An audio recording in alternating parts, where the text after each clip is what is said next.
The Spice Girls are a girl group that was hugely popular in the mid to late 90s. Their popularity started to dwindle by 2000, but that didn't matter to their young fans. What mattered was which Spice Girl you identified with when you inevitably played Spice Girls with your friends. If you were athletic, you obviously wanted to be sporty. Love baby doll dresses? Then baby's your girl. Into fashion? Well, Posh wears little black dresses and designer brands. Or maybe you feel like you're too good for the group and then realize you actually need the group. Then you're Ginger Spice. Just kidding, I assume everyone who wanted to be Ginger was very aware that she was perceived as the sexiest and wanted to align themselves with that. Finally, Scary Spice, who was given the name Scary because, yeah. Honestly, I assume people who picked Scary Spice either loved animal print or were just happy to feel represented by a black woman and the only woman of color in a popular girl group. Mel B, who is Scary Spice, has explained the name choice. So we had this one journalist that I guess was extremely lazy, couldn't be bothered to remember all of our names and just gave us like nicknames. Like, oh yeah, that one's a bit scary, that one is a bit posh, that one's a bit sporty, that one's a bit baby, and they just kind of stuck. I like mine because at least I'm scaring people before I even walk in the room, so watch out.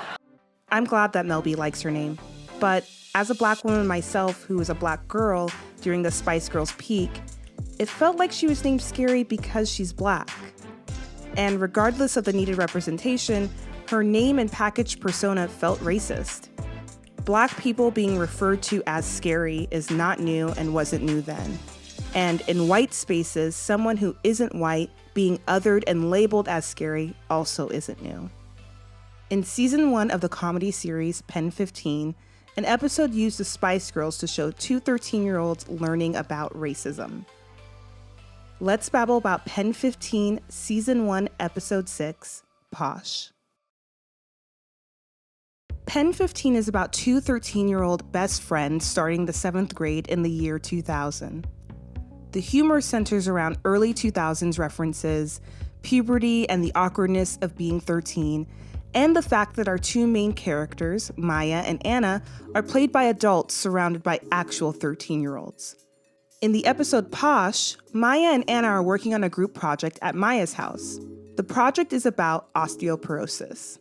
So just to go over it, you guys, so we're the old Spice Girls and we can't sing or dance because we have osteoporosis, so we need milk so that and then we drink it and we get strong and then we'd fight dance. Okay. I'll be discussing how Maya and Anna deal with racism that arises from their group project.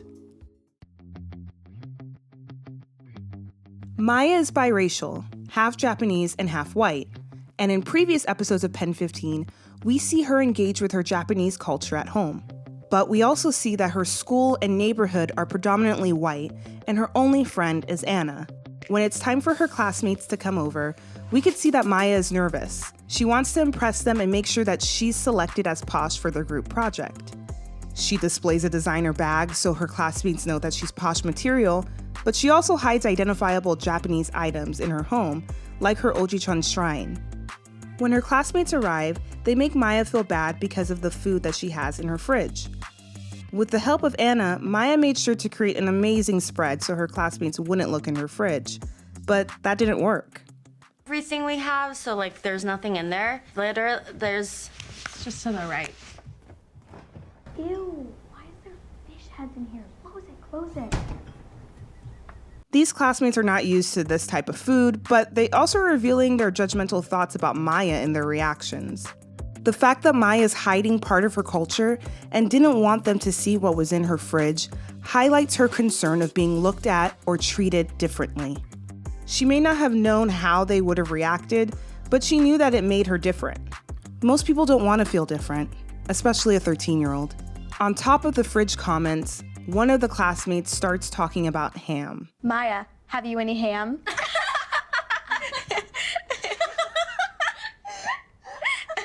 No.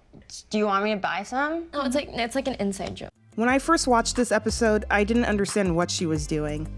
I now realize that she was trying to sound foreign. I think Maya also doesn't really understand what's going on here, but she knows it's a joke at her expense and it doesn't feel good. Finally, when it's time to select which Spice Girl they'll be in the video, Maya picks Posh. She's shut down by her classmates and told that she has to be scary. I'm Posh. I want to be Posh. Baby. Ginger. I'm Sporty then. Okay. I'm Baby. Stevie's Ginger. Anna's Sporty. And Connie's Posh. Wait, I call Posh. My name is Posh and I go to Chanel. But you look the most, like, scary. So, obviously her classmates feel that because they're white, Maya has to be the one Spice Girl who isn't white. Her classmates are putting themselves in the position of power and othering Maya. Since she's outnumbered, Maya doesn't fight it. This is a scenario that happens to many people of color in white spaces. Even if Maya had the ability to articulate why this was wrong, there's a strong possibility that she would still be talked over by her white classmates who feel that since she is a person of color, she can't portray a white Spice Girl. I think it's notable that none of the girls wanted to be Scary Spice. Of course, that could be because they didn't enjoy animal print or because the nickname Scary isn't as fun as Posh or Ginger, but I think this is due to how some people interact with media, or anything, that doesn't look like them. The racial or intergroup empathy gap suggests that we are less likely to catch and match the actions and emotions of the out-group versus the in-group. For example, people are less likely to help out-group than in-group members in need, and less likely to value the lives of out-group members as much as in-group members. This has been applied to how some white people view Black victims of police brutality, and how some medical professionals believe Black people feel less pain. It also could be applied to how these girls identify with the Spice Girls. The classmates in-group would be white people, and their out-group would be people of color. They know Scary is in the Spice Girls, but because she doesn't look like them, they have less empathy and interest in her. When it's time to start filming the video, the classmates start to mention that Maya should now play a servant. Then they compare Maya to a Mexican gardener. But who's gonna bring us milk? Dibs on it. Not it. Maya's it. I said not it before all of you. I'll do it. No, it's funny if Maya plays a servant and brings us milk. Wait, why do I have to be the servant? Because you're like different from us. Like, so we're the Spice Girls and you're the servant because you're like tan. Guido, bring me some milk. Who's Guido? What's Guido? Maya's Guido the gardener because he's Mexican and she's tan. These girls are aware enough to know that people of color have had a history of being slaves and servants to white people. The fact that they say all of this with no hesitation leads me to believe that they don't understand how incredibly racist this is, but also feel very comfortable belittling Maya because of her race. Maya at first feels left out, but then placed into what her classmates want. It's uncomfortable. Since Maya was made to feel excluded, she decides that doing what her classmates want is her only way to be accepted by them. When Maya and Anna retell what happened to her brother Shuji and his friend Evan, they realize that not only were her classmates racist, but so was Maya. Did you just make fun of Mexicans? I didn't say I was Mexican, like they told me I was and it was like a joke. Wait, so you play a servant and you're serving on your white friends? Mm-hmm. Guido's fucked up too. Good job, racists. Maya is pretty surprised to hear this. Maya Erskine, who plays Maya, explains that we want to show the reality of kids being naive and not understanding exactly what they are involving themselves in. Maya's lack of awareness may be due to the fact that much of the racism that she experienced from her classmates were microaggressions, which for some may be hard to identify. Microaggressions are insulting, everyday comments or suggestions that are expressed towards marginalized groups. They are subtle and can be intentionally or unintentionally offensive. So the dumb joke about ham is intentional, while the comment about Maya being tan feels unintentionally racist. Maya's lack of knowledge may also be due to her sheltered upbringing and the fact that her only friend is white. Her brother, who is also sheltered, has more diverse friends and is quickly able to identify racism. Again, Maya is biracial, but when confronted by her brother on why she's ashamed to be Japanese, she says this. Why are you so ashamed of being Japanese? I'm not. I'm like barely Japanese and I'm cool with it. Racial identity for biracial people can be complex. Race switching is when a biracial person identifies with different parts of their identity. The switch can occur throughout their life depending on the situation they're in. Her mentioning that she's barely Japanese is just an example of her switching and identifying with her white identity. We will see her later switch to her Japanese identity when trying to befriend Asian students. I don't want to imply that this is good or bad, but that it's just something that happens. Maya's just figuring out that she was the victim of racism and also behaved in a racist way herself. But Anna's completely shocked to hear her lack of action may have been worse. While Maya is experiencing microaggressions and full-on racism from her classmates, Anna is aware that something is wrong. She witnesses multiple times her classmates making comments that make Maya feel bad and rarely speaks up. When Shuji and Evan point out that she is in the wrong for doing nothing, she's shocked. Anna is unaware of Maya's experiences and unaware of how to handle these situations as a white person. When Anna is home, she decides to do some research on racism by asking Jeeves. While this is a start, it's definitely not the only thing someone should do. Anna has a brief conversation with Maya the next day, but doesn't really get into what happened and how Maya feels. Listening to people of color is extremely important when it comes to understanding racism. Anna's a bit cocky about her knowledge and feels fully educated on racism after one night of research. I've been noticing some racism in society, and I'd like to report it. Anna wants to do a dramatic demonstration about racism, but hasn't talked to Maya or any people of color on the subject. She may have a slight understanding academically, but has really no awareness of what life is like for a person of color and the types of microaggressions someone experiences.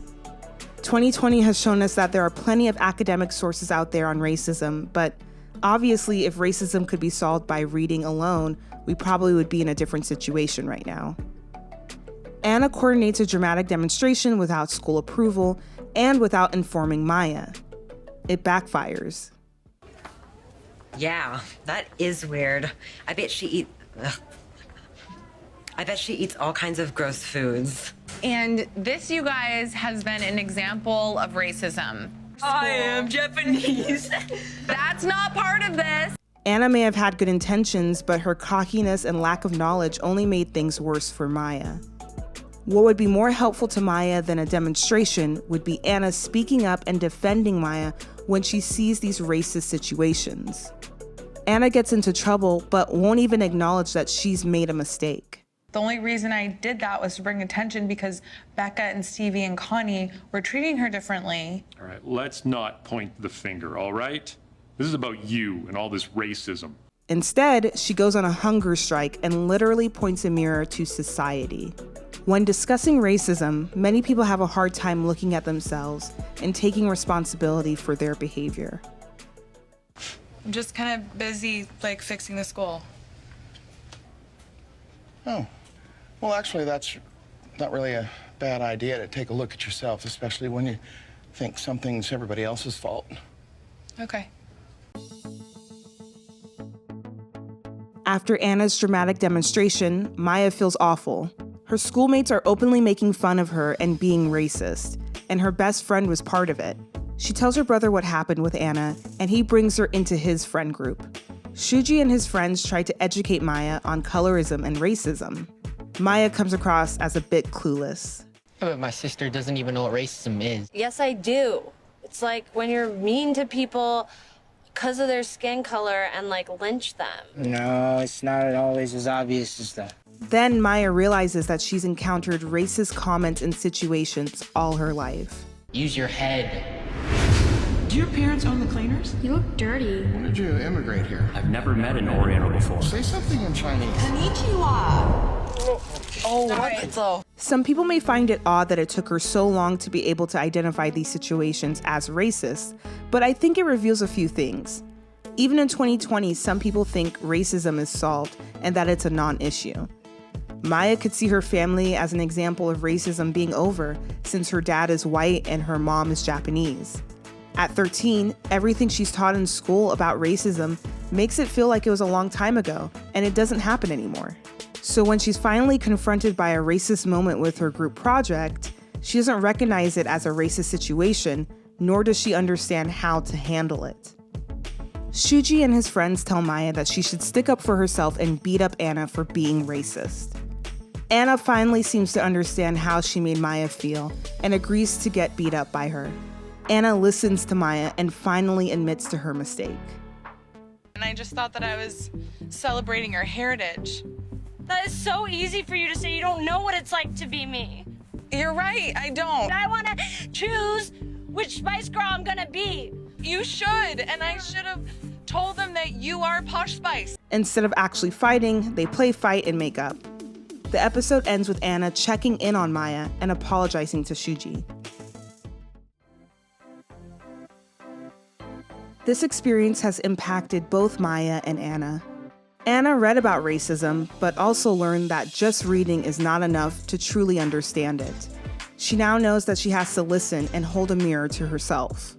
Maya learned that racism isn't always as bold as what she was taught in school.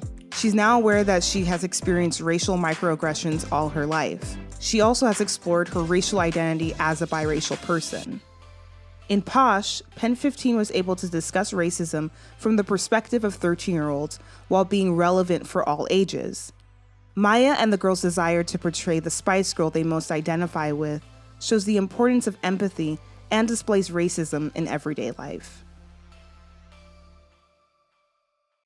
Thank you so much for watching, and thank you to my patrons who helped make this video happen. Please make sure to subscribe to this channel and hit the notification bell for future Let's Babble About videos. And please tell me about your thoughts on Pen15 and this episode in the comments section. If you'd like to support future Let's Babble About videos, head over to my Patreon. And if you like TV and movie reviews, please listen to my podcast, Offscreen Babble, available wherever you listen to podcasts. Special thanks to my Offscreen Babble co-host and husband, Kyle.